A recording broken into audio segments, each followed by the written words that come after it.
Ladies and gentlemen, let me begin by thanking all of you for attending this important meeting. I especially wish to thank to the CCC for bringing us all together and for organizing the material and presentations. I found the meeting fruitful and interesting.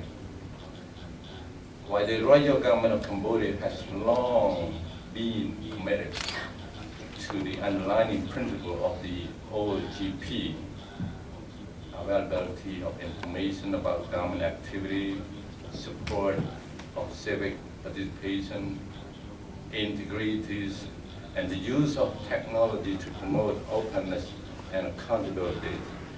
I'm not in a position to say today whether the government will submit a letter of intent or whether Cambodia meets the eligibility requirement to participate in the OGP. But what I can talk about are some of the experience and challenges we have had in the implementing of subnational activity that fall under the OGP. Open data, quite the same as our colleague from the Philippines, is one of the clusters of the OGP. At NCDD, I mean National Committee for Democratic Development at the subnational level, it is short, NCDD, we already make a huge amount of information available to the public. The CDB, I mean the commune database, contains information about every commune, its policies and socioeconomic profile. Over 600 indicators are organized into commune level report, telling the readers everything they need to know about their commune. Also, we have the PID, I mean the Project Implementation Database. This lists all major commune projects. For example, what roads are being built, what they are expected to cost, who the contractors is, as well as other procurement information. So we already have the infrastructures, we have our people, and we have a willingness to provide a lot of information to the public. But there are some problems, still some problems, some of which we have started to tackle. The information is not very timely. There's often a backlog of data, and there's probably too much data in our information system. In general, councillors do not discuss this kind of data in their council meeting. The system is being used for national rather than for local purpose. A bigger challenge is the presentation and the communication.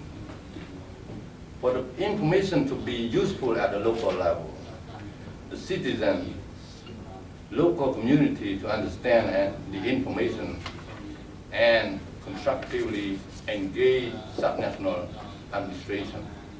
The information must be provided in a very simple to understand format.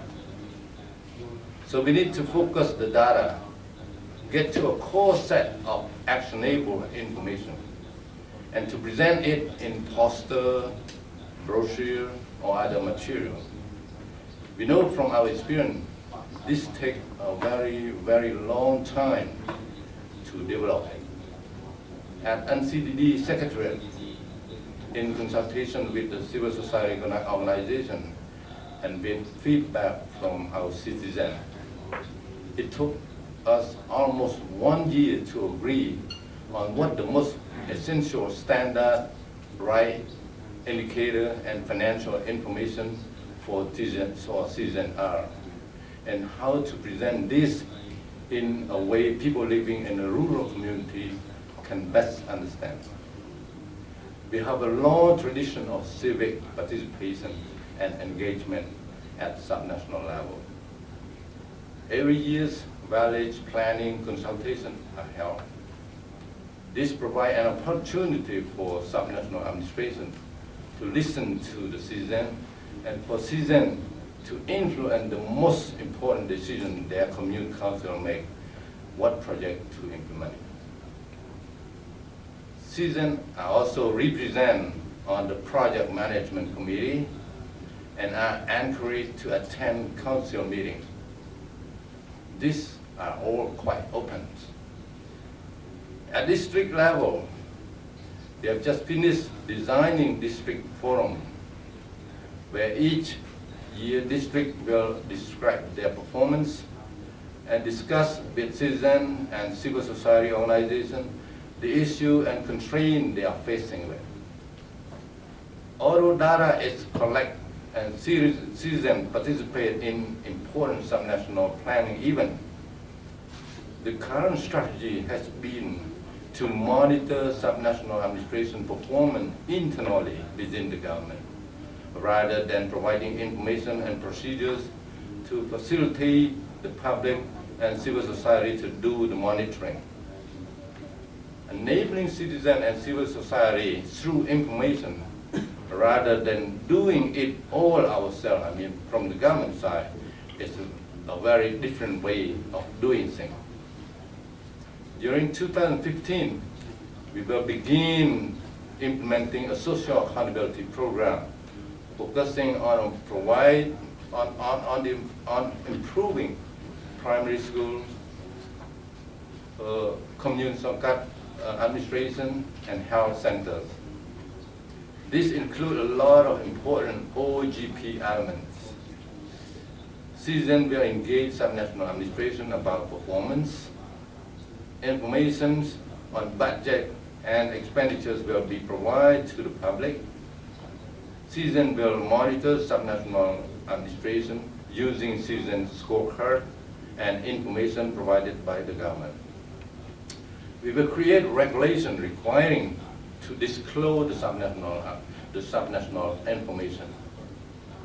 Since information is already computerized, we could extend the social accountability material to provide important contact information in real time. So if there will be any issue with procurement, they can come to light at an early point.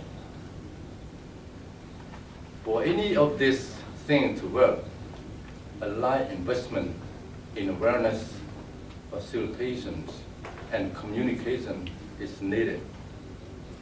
Much of this has to be verbal, and like I said, all of it has to be very, very simple.